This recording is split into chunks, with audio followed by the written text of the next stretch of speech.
Hoy vamos a finalizar con esta serie de las doctrinas de la gracia y hoy vamos a hablar con un punto que no se supone que sea tan controversial después que lo veamos, pero lamentablemente, hermano, en algunos círculos este tema de la perseverancia de los santos, que es el tema que vamos a desarrollar hoy, es un poco a veces cuestionado.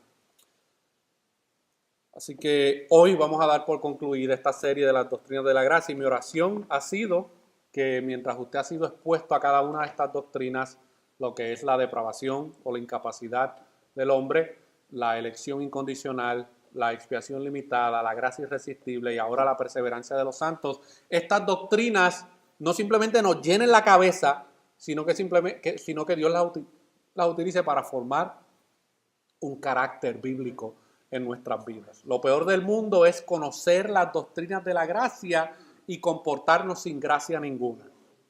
Eso es una contradicción, hermano, totalmente contraria. Así que Dios nos ayude a que podamos asimilar estas doctrinas de la gracia y que nuestras vidas sean un reflejo de esa gracia de Dios en nuestras vidas. Vamos a orar. Padre, venimos delante de tu presencia en esta hermosa tarde presentando nuestras vidas. Vamos a exponer tu palabra, Señor. Damos gracias por la oportunidad de estar nuevamente con este pueblo para poder compartir lo que tú has revelado acerca de cada uno de estos temas que hemos estado discutiendo en las últimas semanas.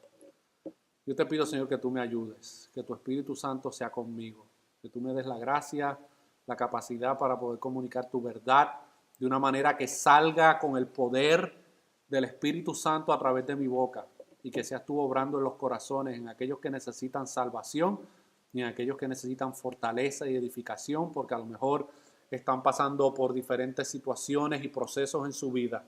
Que esta doctrina de la perseverancia de los santos nos ayude a poder regocijarnos y anclarnos fuertemente en la salvación que hemos recibido en Cristo Jesús. Esto te lo pedimos en el nombre de Jesús.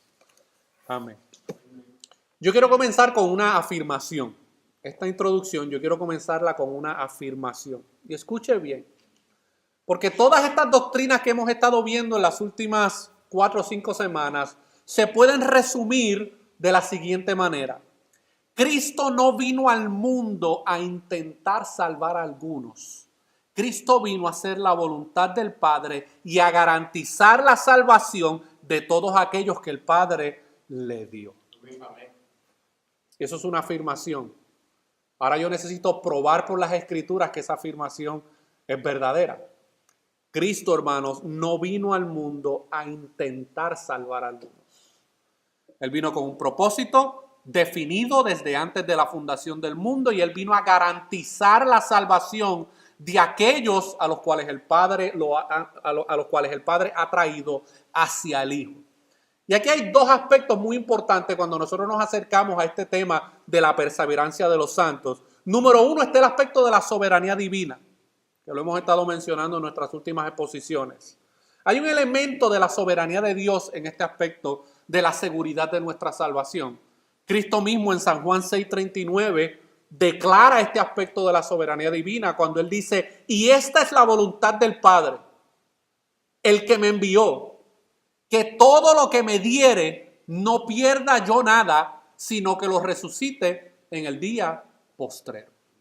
Cristo, hermano, no vino desde los cielos a simplemente ver qué posibilidades había de que el plan de redención se llevara a cabo,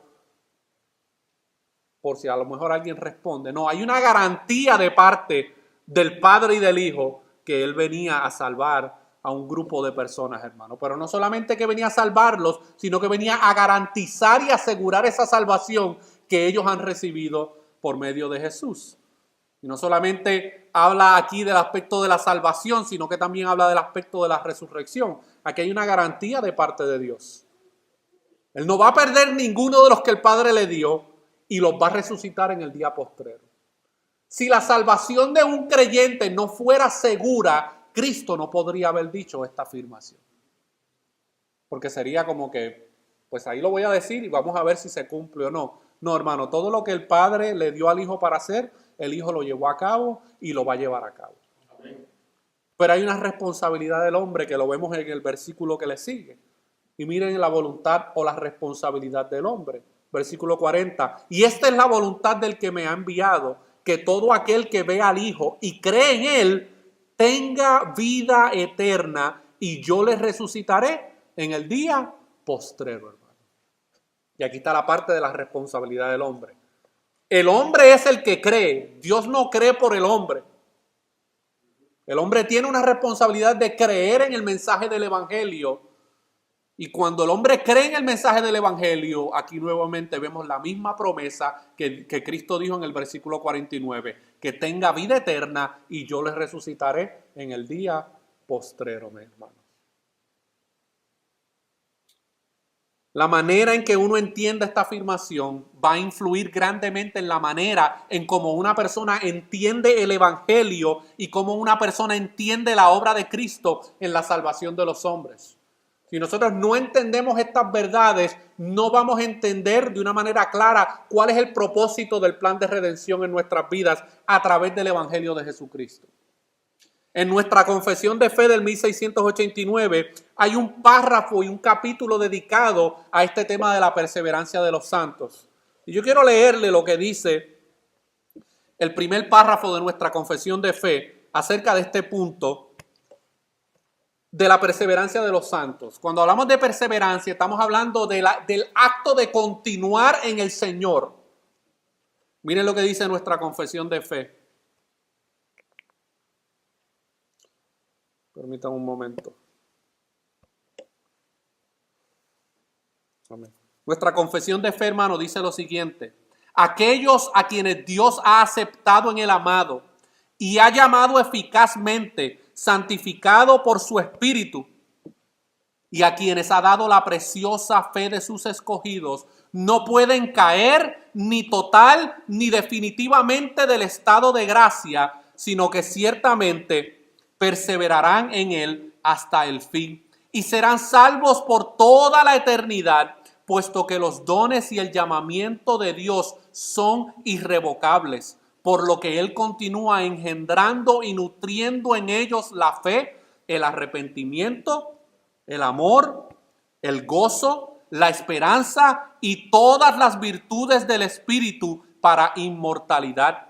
Y aunque surjan y les azoten muchas tormentas e inundaciones, nunca podrán arrancarles del fundamento y la roca a la que por la fe están aferrados, a pesar de que, por medio de la incredulidad y las tentaciones de Satanás, la visión perceptible de la luz y el amor de Dios puede ensombrecerles y oscurecerles por un tiempo.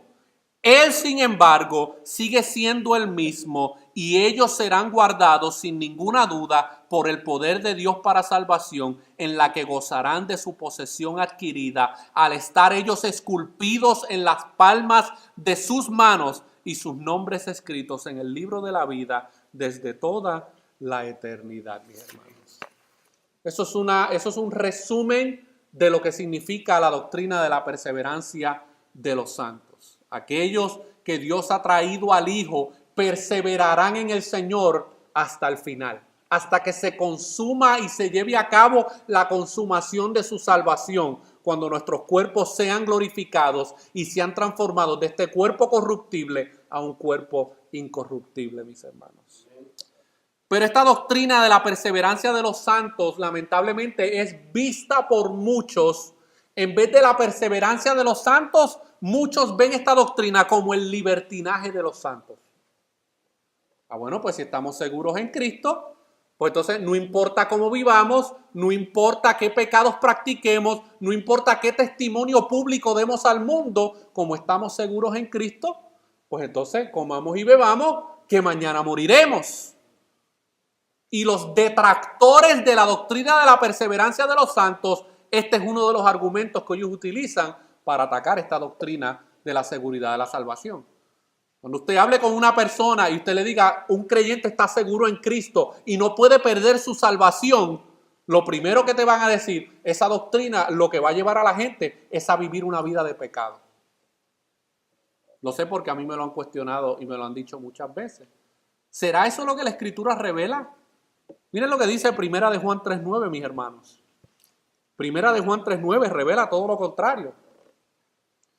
Dice, todo aquel que es nacido de Dios no practica el pecado, porque la simiente de Dios permanece en él y no puede pecar porque es nacido de Dios, hermano. Una persona que afirme ser creyente y viva una vida practicante del pecado, esa persona se está engañando a sí misma y no ha nacido de nuevo. Es así de sencillo, mis hermanos. No estoy diciendo que el creyente no peca, estoy diciendo que el creyente no practica una vida de pecado como estilo de vida. Y la doctrina de la perseverancia de los santos no enseña que un creyente puede vivir una vida totalmente practicante del pecado y aún así tener seguridad de su profesión en fe en Cristo. Todos aquellos que rechazan la doctrina de la perseverancia de los santos deberían leer un poco de historia de la iglesia, porque todos los grandes hombres de Dios a través de la historia de la iglesia, especialmente después de la Reforma, que han sostenido la doctrina de la perseverancia de los santos, todos ellos, hermanos, estuvieron en contra grandemente de que los cristianos vivieran una vida de pecado como estilo de vida en sus vidas. Y esto es bien importante entenderlo, porque ustedes se van a topar con personas que niegan la seguridad de la salvación en Cristo, y uno de los argumentos que ellos utilizan es, si tú crees que tú estás seguro en Cristo, pues entonces tú puedes vivir una vida total de pecado, ¿y qué importa? No, hermano, eso usted no lo va a escuchar de mi boca, no es parte de nuestra declaración de fe. Un verdadero creyente lucha contra el pecado, pero no vive una vida practicante del pecado. Yo quiero que nos hagamos unas preguntas en esta tarde. ¿Alguno que haya mostrado genuino arrepentimiento por sus pecados y tenido fe en Jesucristo puede perder su salvación? Esa es una pregunta que nos debemos hacer. ¿Qué clase de pecados haría que un cristiano perdiera su salvación? Porque nosotros nos volvemos en expertos en clasificar pecados. No, por una mentira un creyente no pierde su salvación, pero por un adulterio sí. ¿Así? ¿Y de dónde nosotros sacamos esa medida? No, el que asesina a una persona, ese sí pierde su salvación, pero el que se roba un chicle en el supermercado, ese pues Dios tiene un poquito más de misericordia de él. Sigue siendo pecado, mis hermanos. Nosotros somos los que clasificamos qué pecados son los que podemos cometer, y basado en ese análisis es que entonces determinamos si esa persona por lo que hizo perdió su salvación, si es que era creyente. Otras preguntas que nos debemos hacer relacionado a esto. ¿Te has preguntado, tú y yo nos hemos preguntado, por qué seguimos siendo cristianos? ¿Por qué nuestros corazones tan vagabundos no han perdido la fe y continúan amando a Dios a pesar de que somos tan imperfectos y tan distraídos durante horas del día y tan débiles dejados a nosotros mismos? ¿Alguna vez usted ha analizado su semana? Hay semanas, hermanos, que yo me siento y digo, oh Dios mío, si no es por ti, yo estaría ahora mismo en el último escalón del infierno. ¿Por qué seguimos perseverando en la fe, hermano? ¿Por qué seguimos, a pesar de las luchas contra el pecado, ese deseo por seguir honrando a nuestro Salvador sigue ahí? Bueno, eso es lo que la doctrina de la perseverancia de los santos enseña, mis hermanos. Hay muchas personas que les gusta pensar de que ellos están a favor de la doctrina de la perseverancia de los santos, pero la realidad es que si una persona no se aferra a todas las doctrinas de la gracia, no puede y no debe sostener la doctrina de la perseverancia de los santos. Yo conozco muchos bautistas que afirman la perseverancia de los santos, pero no creen en ninguna de las otras doctrinas de la gracia. Y explícame eso. ¿Cómo tú vas a asegurar la salvación de una persona y luego negar la elección incondicional? O la expiación limitada, o la gracia irresistible. No puede, esto es una cadena. Mire, hermano, yo reparto fuete a todos por igual. ¿Ok? Hay muchas iglesias, hermanos, aún dentro de nuestra denominación bautista, que quieren afirmar la seguridad de la salvación, pero niegan todas las demás doctrinas. O nos peinamos o nos hacemos rolos, o como dice un refrán por ahí, o bailamos todos o rompemos las radiolas. No podemos afirmar la doctrina de la perseverancia de los santos y la seguridad en Cristo si no afirmamos las otras cuatro, mis hermanos. Es un eslabón, van una con la otra. ¿Okay? Y yo quiero hacer unas declaraciones en relación a esto, hermanos.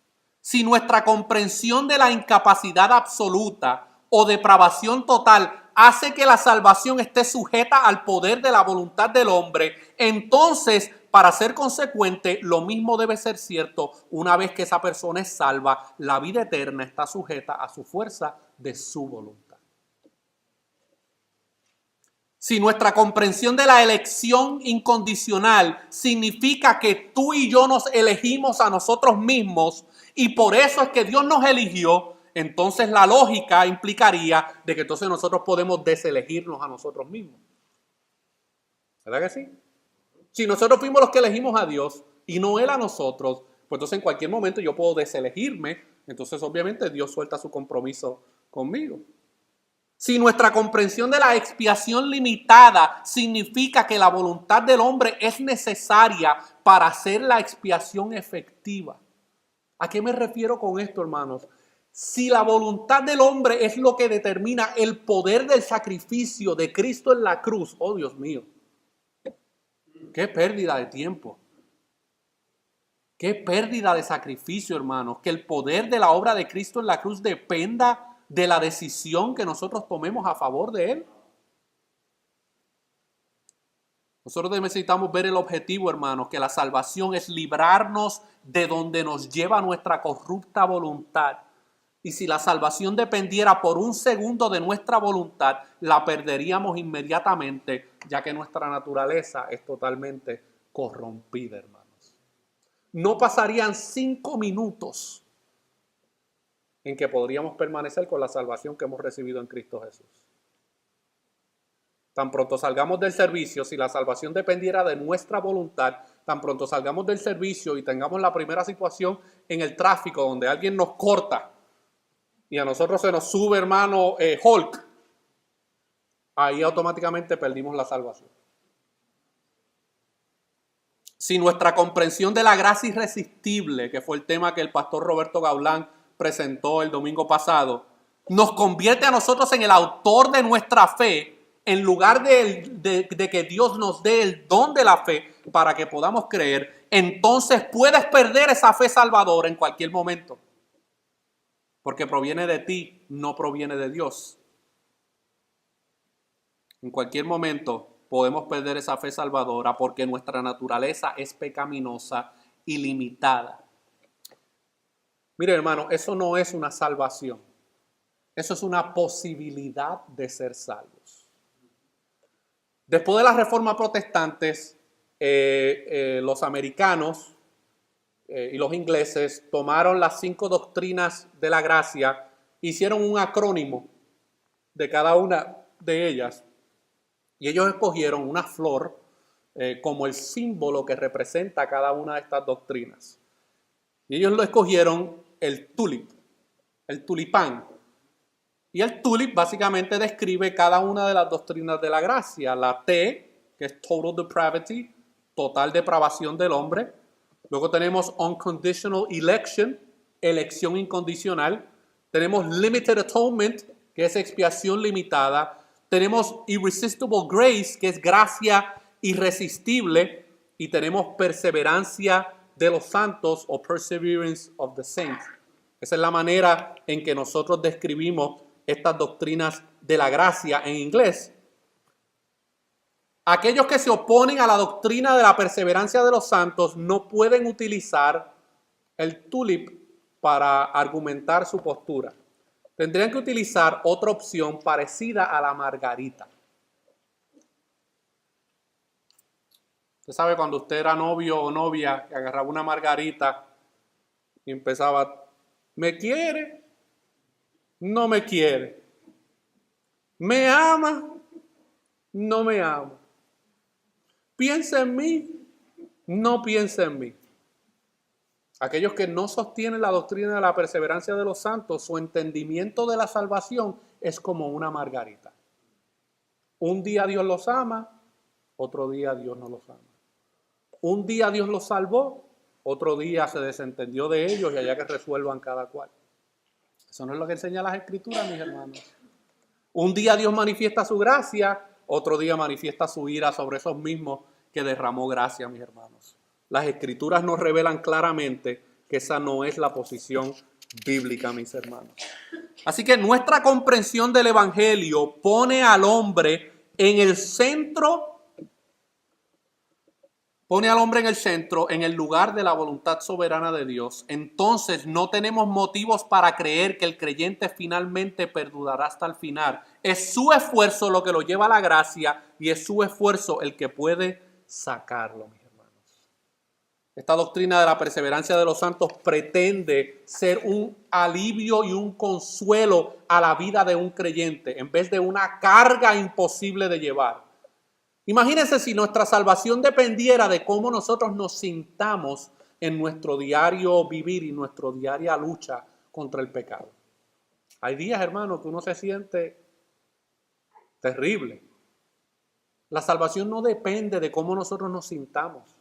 La salvación no depende de cuál estado de ánimo nosotros nos encontremos. La salvación depende exclusivamente de la obra que Dios llevó a cabo en la cruz a través de Cristo. Y yo quiero compartirles en esta tarde 3 elementos muy importantes acerca de esta doctrina. Número 1, la naturaleza de nuestra salvación. La naturaleza de nuestra salvación. Lo primero que debemos entender acerca de la naturaleza de la salvación que hemos recibido en Cristo Jesús es que esta salvación que hemos recibido es eterna, segura e incorruptible. Uno de los pasajes más utilizados por aquellos que rechazan la doctrina de la perseverancia de los santos es Juan 3:16. Pero sin embargo, Juan 3:16 afirma todo lo contrario. Porque de tal manera amó Dios al mundo que ha dado a su Hijo unigénito para que todo aquel que en Él cree se pueda perder porque no tiene vida eterna. Eso no es lo que dice el texto, mis hermanos. El texto es bien claro. Para que todo aquel que en Él cree no se pierda, mas tenga vida eterna. Y yo no sé si su diccionario es distinto al mío, pero vida eterna en mi diccionario, hermanos, es vida eterna. No es vida parcial o vida condicionada, no, es una vida eterna.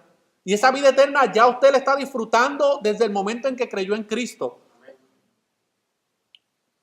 El sistema católico romano enseña todo lo contrario. Usted tiene seguridad de salvación si es que usted llega. Pero aquí en esta tierra, tú no tienes seguridad de salvación. Por eso es que todos los domingos tienes que volver a participar ¿de qué? De la misa. Tienes que participar del pan y tienes que participar del vino, porque a través de tu participar de eso, gracia salvadora se te está impartiendo. Pero ¿qué pasa? Que el lunes la vuelves a perder. Por eso tienes que regresar el otro domingo a volver a participar de los elementos del sacramento. Y esa misma mentalidad muchos la han traído ahora a la fe protestante. Dejaron la parroquia, pero ahora se metieron a un templo evangélico y siguen creyendo lo mismo. Que no hay seguridad de salvación, hermanos. Cuando nosotros dudamos de la seguridad que hemos recibido en Cristo, estamos poniendo a Cristo como mentiroso. Y estamos dudando de las palabras de Cristo, mis hermanos. En Juan 10:28 dice lo siguiente: y yo les doy vida eterna, y no perecerán jamás, ni nadie las arrebatará de mi mano. ¿Puede haber algo más poderoso que la voluntad de Cristo sobre la vida de aquellos a los cuales Él ha salvado? No lo hay, mis hermanos. No lo hay. Y Cristo está garantizando la vida eterna y dice que no perecerán jamás, ni nadie las arrebatará de su mano. Nosotros podremos a lo mejor en nuestra carnalidad querer luchar y como que esto como que está complicado, pero ahí te estamos agarrados, hermano. Ahí Dios nos sostiene y sus manos son más grandes que las mías. Dios ha hecho una promesa, hermanos. Tenemos una seguridad en Cristo, tenemos una vida eterna. Pedro habla acerca de la incorruptibilidad de nuestra salvación. En Primera de Pedro 1, del 3 al 5, miren lo que dice. Primera de Pedro 1, del 3 al 5. Dice: bendito el Dios y Padre de nuestro Señor Jesucristo, que según su grande misericordia nos hizo renacer para una esperanza viva por la resurrección de Jesucristo de los muertos, para una herencia incorruptible, incontaminada e inmarcesible, reservada en los cielos para vosotros, que sois guardados por el poder de Dios mediante la fe para alcanzar la salvación que está preparada para ser manifestada en el tiempo postrero, mis hermanos. Nosotros, hermanos, hemos recibido una herencia incorruptible. ¿Alguno de ustedes ha recibido una herencia en su vida? Alguien se murió y le dejaron un carrito o una casita. Hay veces que dejan deudas en vez de bienes y de cosas que podamos disfrutar, hermano. Pero todas esas cosas que podamos heredar siguen siendo cosas corruptibles. Al final del día, esa casita que tú heredaste, cuando tú te mueras, otro la va a vivir. Y con el tiempo, si no se mantiene, se corrompe, hermanos, se destruye. La salvación que nosotros hemos recibido en Cristo Jesús no es como las herencias que nosotros podemos recibir aquí en la tierra, hermanos. Es una herencia incorruptible. Un comentarista hablando acerca de la incorruptibilidad de nuestra salvación dijo lo siguiente: Dios no solo creó este universo, sino que lo sustenta. Si Dios quitara su poder del universo, este caería en caos, volvería a la inexistencia. Así sucede también con el ámbito espiritual. Dios no solo nos hizo nuevas criaturas, sino que nos sostiene, nos preserva constantemente. Si Dios quitara su espíritu por un instante de los creyentes, estos volverían de nuevo a su naturaleza depravada, convirtiéndose en muertos otra vez. Yo no concibo a un Dios, hermanos, que recicle la nueva criatura que Él ha hecho en la vida de un creyente. No puedo conseguir ningún tipo de evidencia bíblica de que pruebe de que un cristiano nacido de nuevo pueda volver a regresar al estado de muerte espiritual en el cual se encontraba antes, mis hermanos. La naturaleza de nuestra salvación está íntimamente relacionada con el pacto de redención que Dios Padre lleva a cabo a través de su Hijo. Miren lo que dice Jeremías capítulo 32, versículo 40. Jeremías capítulo 32, versículo 40.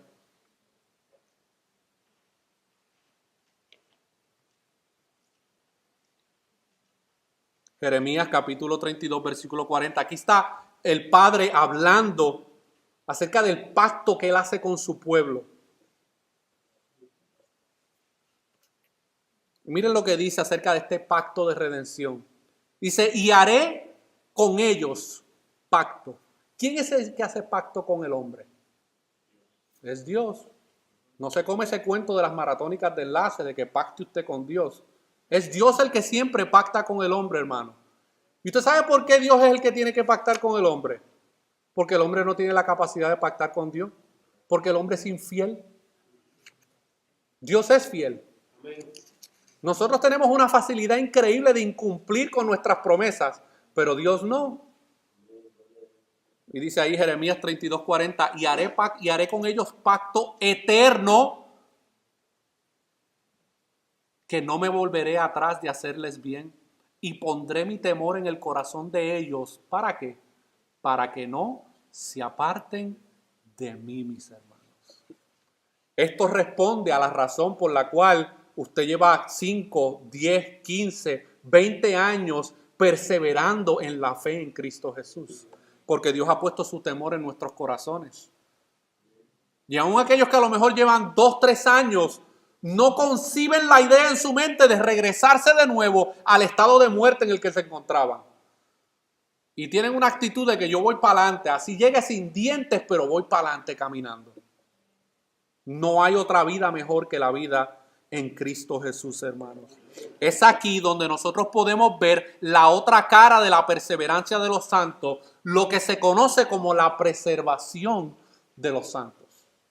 Porque el hombre es el que persevera, pero en medio de esa perseverancia, Dios está por encima de esa perseverancia y Dios está preservando al creyente para que pueda continuar perseverando.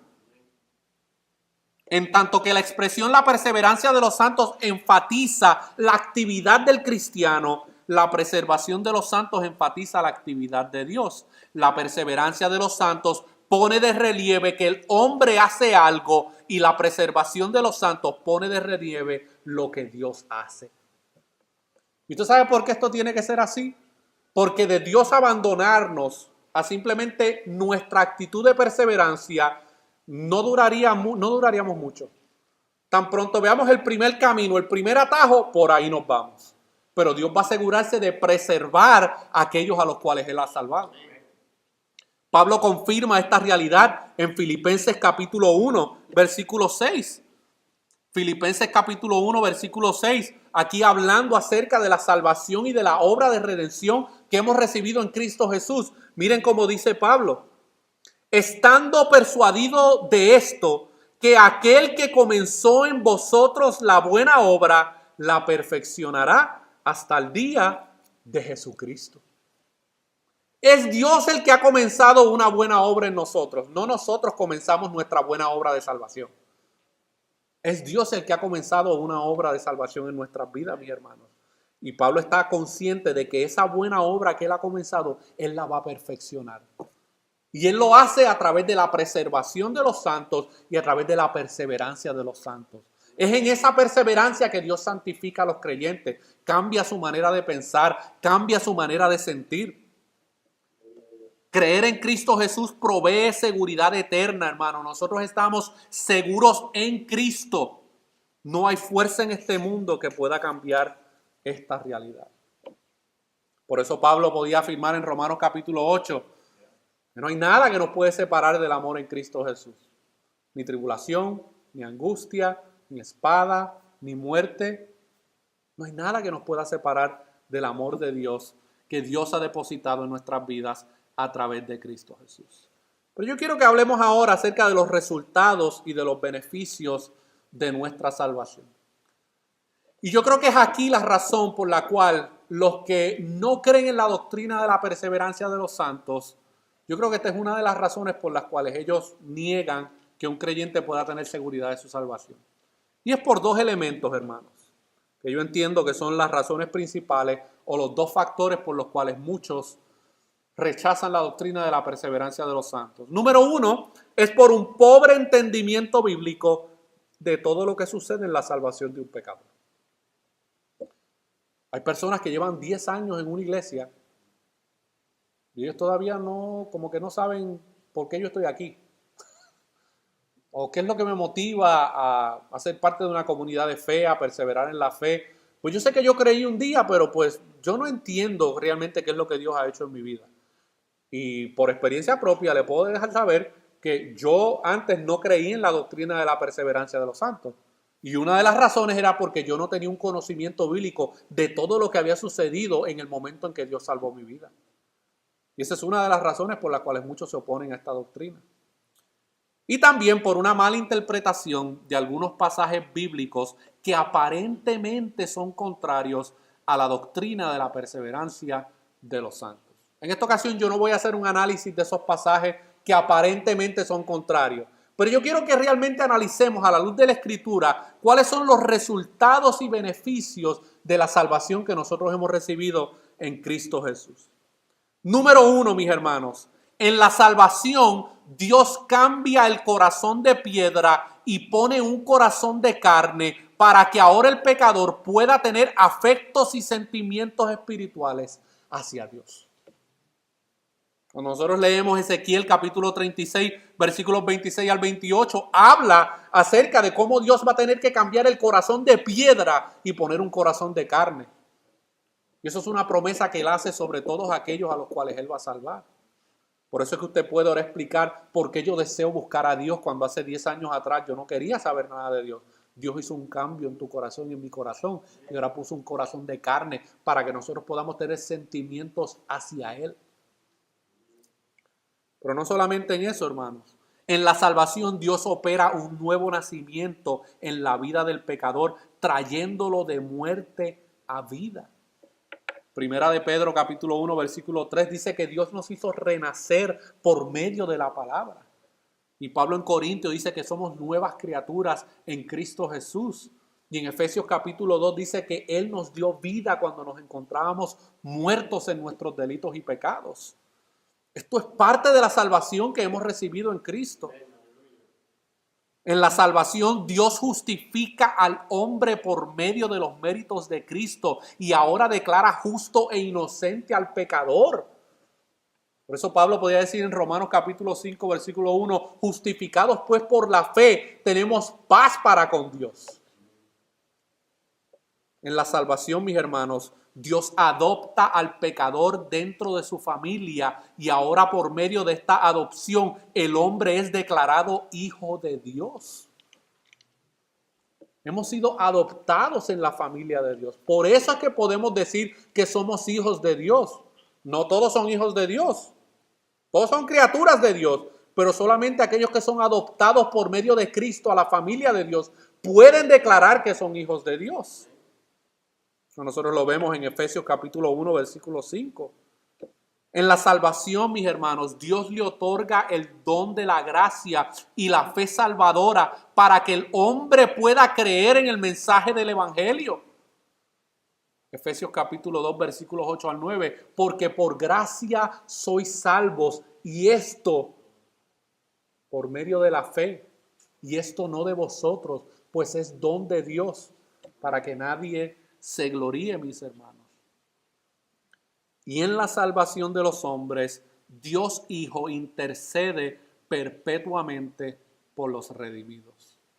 Acompáñenme un momentito ahí, Hebreos capítulo 7, versículos 23 al 25, para que veamos este aspecto de la intercesión del Hijo por aquellos a los cuales Él ha redimido.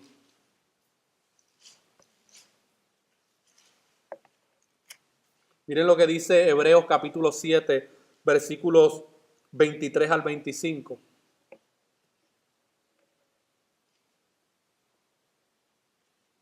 ¿Lo tenemos?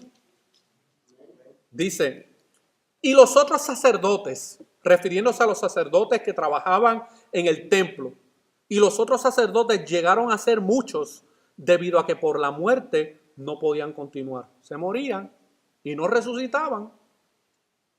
Mas este, refiriéndose a Cristo, por cuanto permanece para siempre, tiene un sacerdocio inmutable, por lo cual puede también salvar perpetuamente a los que por él se acercan a Dios, viviendo siempre para interceder por ellos.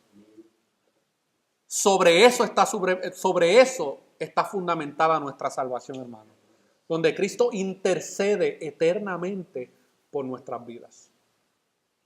Es gracias a la intercesión de Cristo que nosotros podemos perseverar en la fe. No hay ningún otro intercesor, hermano, entre Dios y los hombres. No hay ningún otro mediador entre Dios y los hombres, hermano. Jesucristo, hombre, es el único que intercede delante del Padre a favor de aquellos que Él ha redimido. Pero yo quiero que hagamos un ejercicio basado en lo que acabamos de mencionar.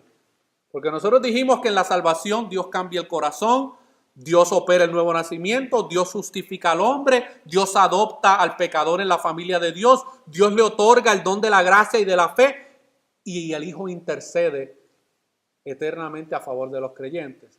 Pero yo quiero que invirtamos esas posibilidades para que realmente analicemos lo que realmente creen aquellos que un creyente puede perder su salvación, basado en lo que acabamos de argumentar. Escuche bien. Si un creyente puede perder la salvación que ha recibido en Cristo, eso significaría que Dios tendría que cambiarle el corazón de carne que le dio y volverle a poner un corazón de piedra para que tenga afectos y sentimientos carnales y opuestos hacia Dios. Dios tendría que revertir esa operación que Dios hizo en la voluntad del hombre, mi hermano. Jamás. Usted no va a encontrar evidencias bíblicas de que Dios jamás haga eso en la vida de un creyente.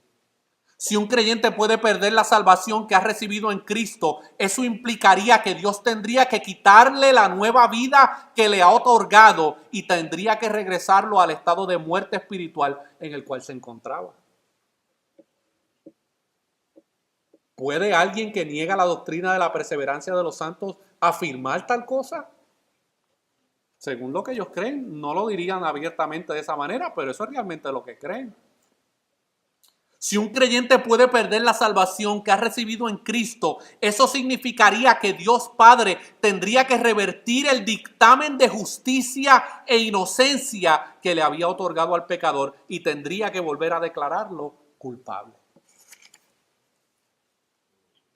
Doble juicio. Un juicio para salvación justificados por la fe, pero luego otro juicio para declararlo culpable nuevamente. No hay evidencia bíblica, hermano, de que así es que Dios opera en la vida de aquellos a los cuales Él ha salvado. Si un creyente puede perder la salvación que ha recibido en Cristo, eso implicaría que el Padre tendría que cancelar el decreto de adopción que otorgó al pecador y ahora tendría que declarar a ese hijo adoptado como un hijo bastardo. Eso es imposible, mis hermanos. Dios jamás y nunca desheredaría a uno de sus hijos. No, es imposible, hermano. 1000 veces no. Si un creyente puede perder la salvación que ha recibido en Cristo, eso significaría que Dios le estaría quitando a uno de sus hijos el regalo de la gracia y la fe salvadora que un día les otorgó. Eso sería cruel. Aquí está este regalo de la salvación, de la gracia y de la fe, pero voy a ver cómo te portas. Estamos como, Dios sería como nosotros cuando le prometemos a nuestros niños regalos de Navidad. ¿Y qué es lo que le decimos? Si te portas bien, ¿verdad? Y si no te portas bien, pues habían 5 regalitos ahí debajo del árbol, te vas a llevar 2 nada más este año. Pues hermano, lo mismo sucede. Si un creyente perdiera su salvación, significaría que el regalo de la fe y del don de la gracia que Dios le otorgó, se lo estaría quitando para atrás. Y esta es la más complicada de todas, hermanos. Si un creyente puede perder la salvación que ha recibido en Cristo, eso implicaría que Jesús no es un sumo sacerdote capaz de llevar a cabo su labor de intercesión por los redimidos de una manera satisfactoria. Esa está más complicada que todas las demás. Porque eso sería afirmar, hermano, que Cristo no tiene el poder suficiente para poder interceder eternamente por aquellos a los cuales Él ha redimido. Eso es un ataque frontal contra el carácter de Dios. Y el tercer elemento, hermano, de esta doctrina de la perseverancia es que la perseverancia es un fruto de una verdadera conversión. La perseverancia como fruto de una verdadera conversión. Y yo quiero finalizar con un pasaje que se encuentra en Lucas capítulo 8, versículos 4 al 15. Porque este pasaje le va a ayudar a usted a poder entender por qué muchas personas comienzan supuestamente en el camino de la fe en Cristo y luego se apartan y nunca regresan jamás. Lucas capítulo 8, versículos 4 al 15. Lucas capítulo 8, versículos 4 al 15. ¿Cuántos de ustedes conocen a personas en sus países o estando acá en los Estados Unidos que un día eran cristianos y ya no lo son? Muchos hermanos. Algunos bautizados. Años sirviendo en la iglesia. Y de momento ya no están. Y nunca regresan. Tenemos que proveer una respuesta bíblica a esta realidad.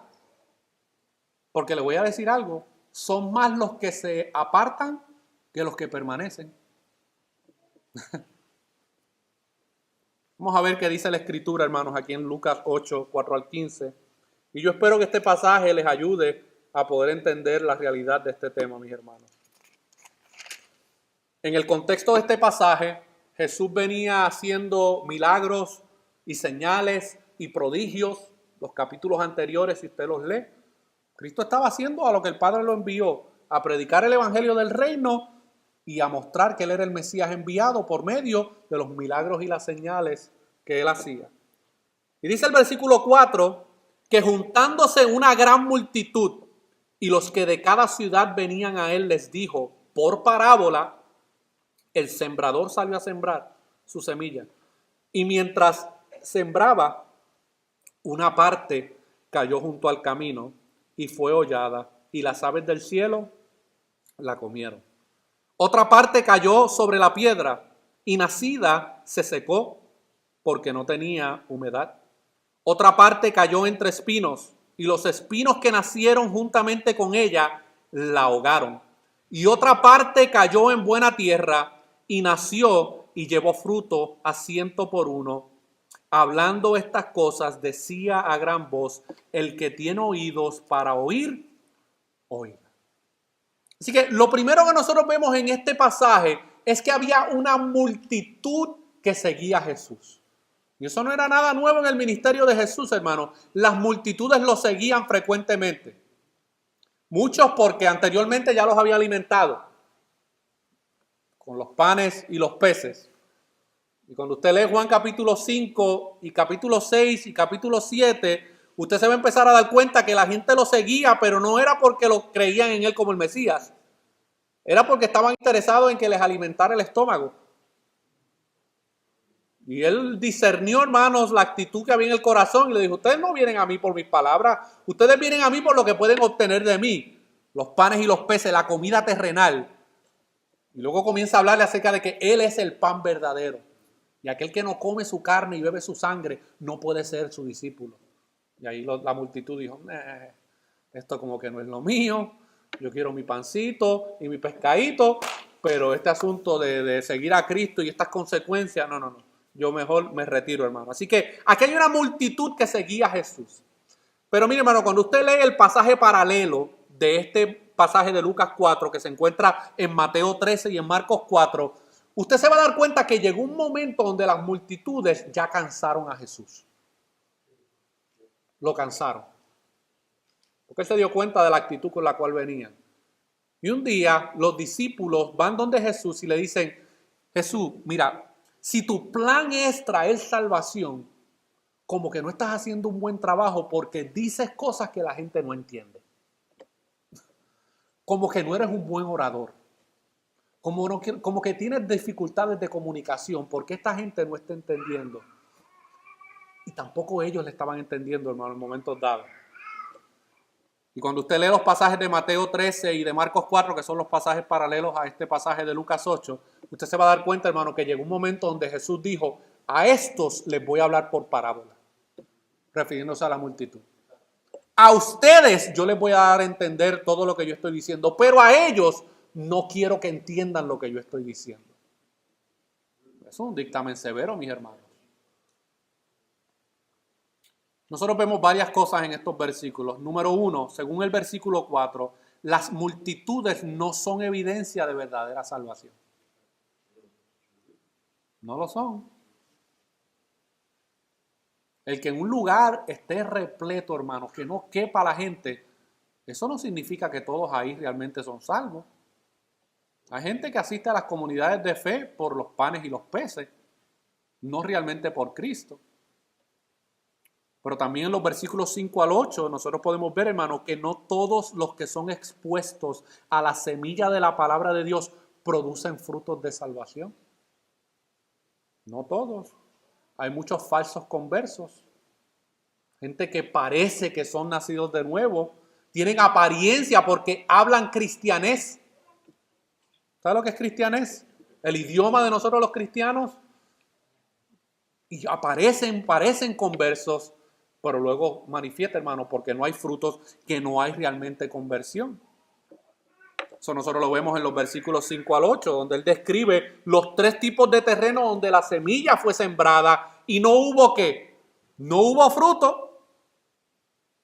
Los versículos 9 al 10 son muy reveladores. Miren lo que dice los versículos 9 al 10. Y sus discípulos le preguntaron diciendo: ¿qué significa esta parábola? Y miren lo que Jesús les responde. Y él dijo: a vosotros os es dado conocer los misterios del reino, pero a los otros por parábolas, para que viendo no vean y oyendo no entiendan.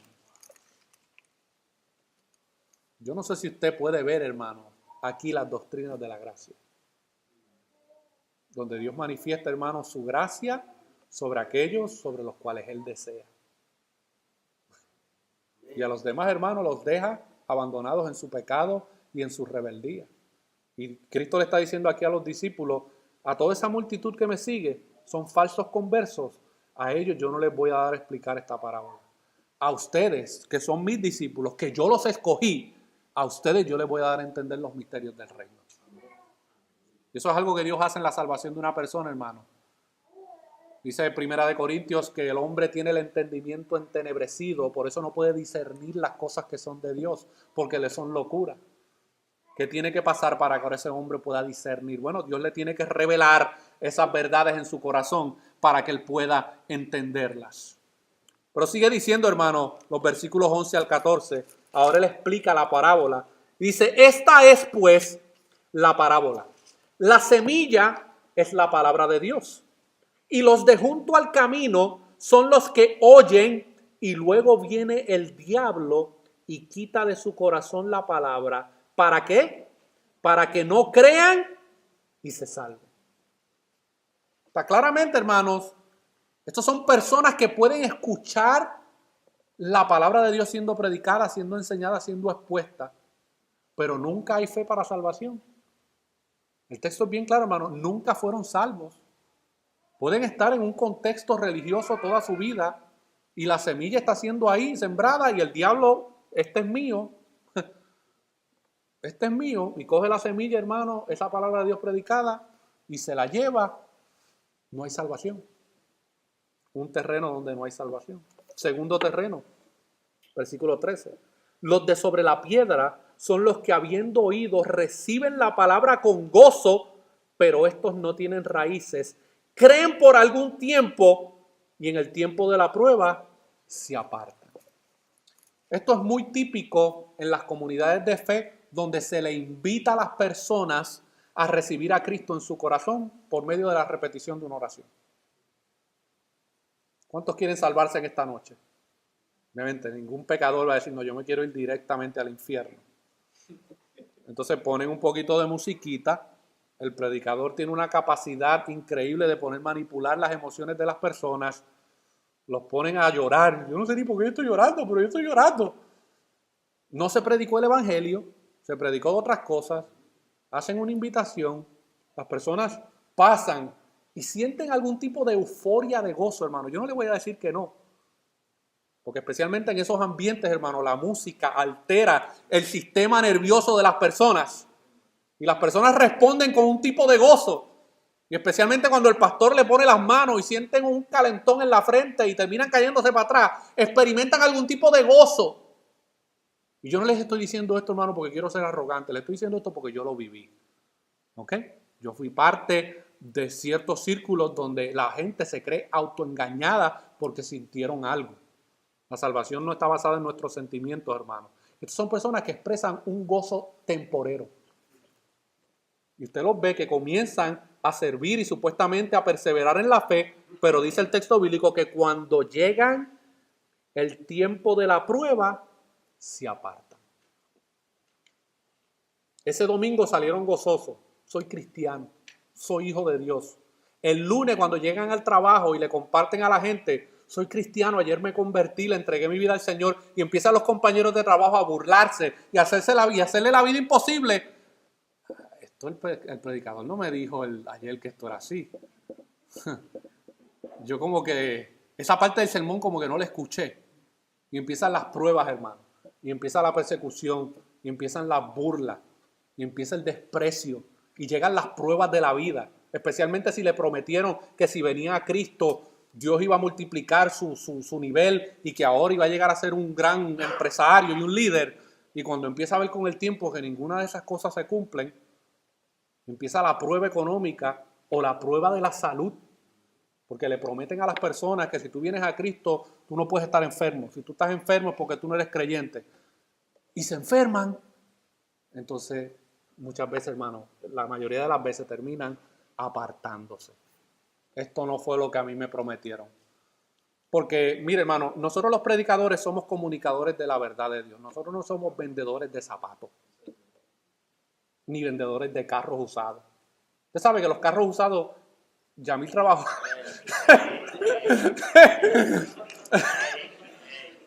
Pero él puede testificar, hermano, de que el carro puede ser un limón.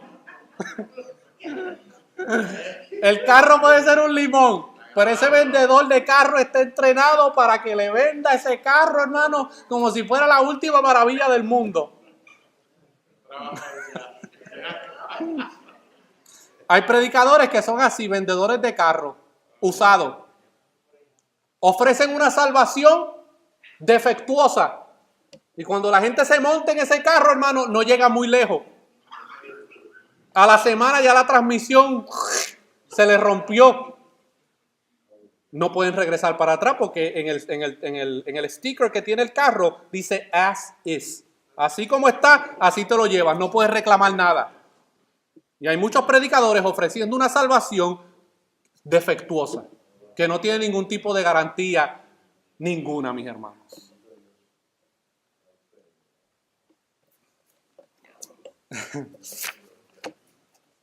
Miren lo que dice el versículo 14, mis hermanos. La que cayó entre espinos, estos son los que oyen, pero yéndose son ahogados por los afanes y las riquezas y los placeres de la vida y no llevan fruto, hermanos. Y a uno como pastor, estos son los casos que más le duelen a uno. Porque estos son personas, hermanos, que uno invirtió horas compartiéndoles el evangelio, uno invirtió horas discipulándolos. Y de momento, hermano, cuando llegan los afanes de la vida y cuando llega el amor por las riquezas, se van, hermano. Se van. Especialmente en la comunidad hispana pasa mucho esto.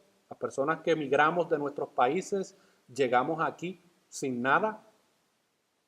Y yo he visto muchas personas que se acercan a las iglesias porque en las iglesias somos bondadosos, ayudamos al necesitado, hermano, aunque no nos paguen mal por bien, ayudamos. Y hay personas que se acercan a las comunidades de fe supuestamente interesados por la fe en Cristo Jesús, hacen profesión de fe, se bautizan en las aguas, pero cuando empiezan a alcanzar las metas económicas y aquellos deseos materiales que querían alcanzar cuando salieron de sus países, ya la iglesia y los hermanos en la fe y el pastor no les sirven de mucho. Eso es allá ellos que se reúnan todos los domingos ahí. Yo tengo cosas más importantes que hacer en mi vida. Y eso duele, hermanos. Pero el texto lo revela. El texto revela, hermano, claramente a este tipo de personas. Y ellos se están engañando a sí mismos. Yo no los estoy engañando. Ellos se están engañando a sí mismos creyendo que son salvos cuando no lo son. Porque dice que no llevan fruto. No hay fruto en sus vidas, mis hermanos. Pero miren cómo concluye el pasaje, versículo 15. Y es que donde hay salvación hay frutos. Y el fruto más visible de la salvación en la vida de un creyente es la perseverancia. Miren lo que dice el versículo 15. Mas la que cayó en buena tierra, estos son los que con corazón bueno y recto retienen la palabra oída y dan fruto con perseverancia, mis hermanos. Ahora usted puede entender porque usted ha conocido a personas que aparentemente en un momento dado habían hecho profesión de fe y parecían cristianos, pero luego cuando llegaron las pruebas de la vida, cuando llegaron los afanes de la vida, cuando llegó el amor por las riquezas, terminan, hermano, abandonando la fe. Y no es que perdieron su salvación, es que simplemente nunca fueron salvos, mis hermanos. La perseverancia es un fruto de la salvación. Esas personas que se apartan, hay que tener cuidado con ellos, porque muchas veces los seguimos tratando como hermanos cuando no hay frutos en su vida. No estoy diciendo que los despreciemos y los tratemos mal. Tratémoslos con respeto y dignidad.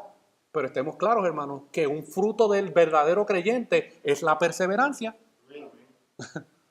Y la perseverancia, hermano, cuesta. Nosotros no podemos hacer nada por ganar nuestra salvación, pero perseverar en la fe en Cristo Jesús tiene un costo. Jesús fue bien claro. ¿Tú quieres ser mi discípulo? Toma tu cruz cada día, niégate a ti mismo y sígueme.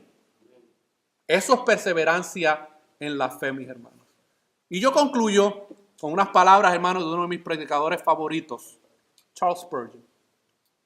Escuche bien, porque yo sé que nosotros nos vamos a sentir aludidos o vamos a poder vernos en estas palabras, especialmente aquellos que llevamos tal vez muchos años perseverando en la fe, hermano, porque Dios nos ha preservado. Y dice, hay una gran diferencia entre el cristianismo nominal y el cristianismo real. Y esto generalmente se puede comprobar en el fracaso de uno y en la perseverancia de otro. Ahora, la declaración del texto bíblico es que el hombre verdaderamente justo proseguirá su camino, no regresará, no saltará los vallados, ni se desviará a la derecha ni a la izquierda, no descansará quedándose sin hacer nada, ni tampoco desmayará, ni dejará de andar su camino, sino que él proseguirá su camino. Frecuentemente le resultará muy difícil hacerlo, pero él tendrá tal resolución, tal poder de gracia interna que le ha sido otorgado, que él proseguirá su camino con firme determinación, como si se sostuviera con sus dientes y no esté dispuesto a soltarse. Es posible que no siempre viaje a la misma velocidad. No se dice que mantendrá su paso, sino que él proseguirá su camino. Hay momentos en los que corremos sin cansarnos, pero a menudo simplemente caminamos y estamos muy agradecidos porque no nos desmayamos. Y hay periodos cuando estamos contentos de gatear como un bebé y arrastrarnos hacia arriba con dolor, pero aún así demostramos que proseguiremos el justo camino. Bajo toda clase de dificultades, el rostro del hombre a quien Dios ha justificado está firmemente orientado hacia Jerusalén y él no se desviará hasta que sus ojos hayan visto al Rey en su belleza. Esta es una maravilla. Es algo maravilloso simplemente que un hombre sea cristiano y una maravilla aún mayor que continúe siéndolo. Consideremos la debilidad de nuestra carne, la fuerza de nuestra corrupción interna, la fuerza y la furia de la tentación satánica, las seducciones de la riqueza y el orgullo de la vida, el mundo y sus caminos. Todas estas cosas están en contra nuestra y sin embargo, he aquí, es más grande quien está a favor nuestro que todos los que están en contra. Y desafiando al pecado y a Satanás y a la muerte y al infierno, el justo prosigue su camino. Esa es la razón, hermano, por la cual nosotros perseveramos en la fe en Cristo Jesús. Porque hay una obra de preservación que Dios está haciendo en nuestras vidas. Y nosotros estamos seguros en Cristo, no porque seamos más obedientes que aquel que está a mi lado. No porque seamos más espirituales que aquel que está a mi lado. Perseveramos en la fe, hermano, porque somos preservados por medio del Dios que nos salvó. Dios ha prometido salvar a un pueblo para sí y Él lo va a llevar a cabo, mis hermanos.